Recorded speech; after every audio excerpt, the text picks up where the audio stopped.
రామచంద్రమూర్తి మీద పద్యరచనతో రామచంద్రమూర్తి మీద కీర్తనల రచనతో తరించిపోయినటువంటి మహాపురుషుడు రామదాసు గారు.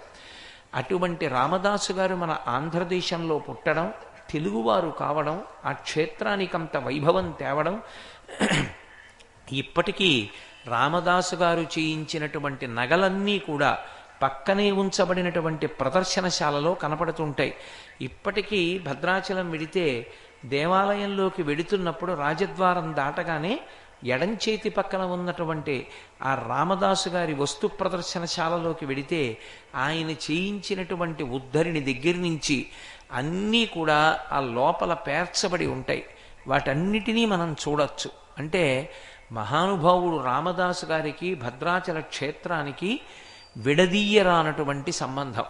ఇప్పటికీ సీతారామ కళ్యాణం జరిగితే రామదాసు గారు చేయించినటువంటి మంగళసూత్రాన్ని కూడా మెళ్ళో వేస్తారు. అందుకే ఒక్క సీతారామ కళ్యాణం భద్రాచలంలో జరిగేటప్పుడు మాత్రం శతమానాలు 2 ఉండవు, అంతకన్నా ఎక్కువ ఉంటాయి. కారణం ఏమిటి అంటే ఒక మంగళసూత్రం రామదాసు గారు చేయించింది, ఆ మంగళసూత్రం కూడా మెళ్ళో వేస్తారు. అంతటి ప్రఖ్యాతి వహించినటువంటి మహాభక్తుడు రామదాసు గారు. ఆ రామదాసు గారు రచించినటువంటి శతకం దాశరథీ శతకం. ఆ శతకానికి పేరు దాశరథీ శతకము అని పిలుస్తారు. శతకము అన్న మాటకు అర్థం ఏమిటంటే 2 ఒడ్లు ఉంటాయి. గోదావరి నది మధ్యలో ప్రవహిస్తుంటే అటొక ఒడ్డు ఇటొక ఒడ్డు ఎలా ఉంటుందో, శతకానికి మొదటి పద్యానికి ఈవలి భాగం ఒక ఒడ్డైతే 100వ పద్యం ఒక ఒడ్డు. మధ్యలో ప్రవహించేటటువంటి శతకం, ఆ శతకానికి మకుటం ఏం చెప్పారో ఆ మకుటానికి ఉన్నటువంటి భావాన్ని ప్రతిపాదన చేస్తుంది.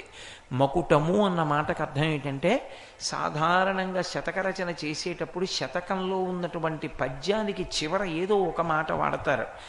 ఏ మాట వాడారో ఆ మాటే మిగిలిన పద్యాలన్నిటిలో వాడతారు.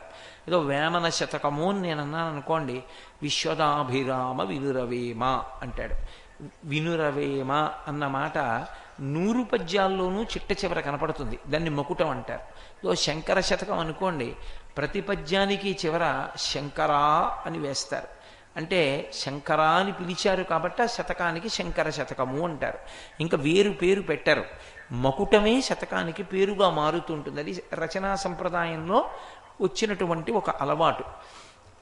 గోపరాజు గారు శతకం చేసినప్పుడు ప్రతి పద్యానికి చివర దాశరథీ కరుణాపయోనిధి అని పిలిచారు.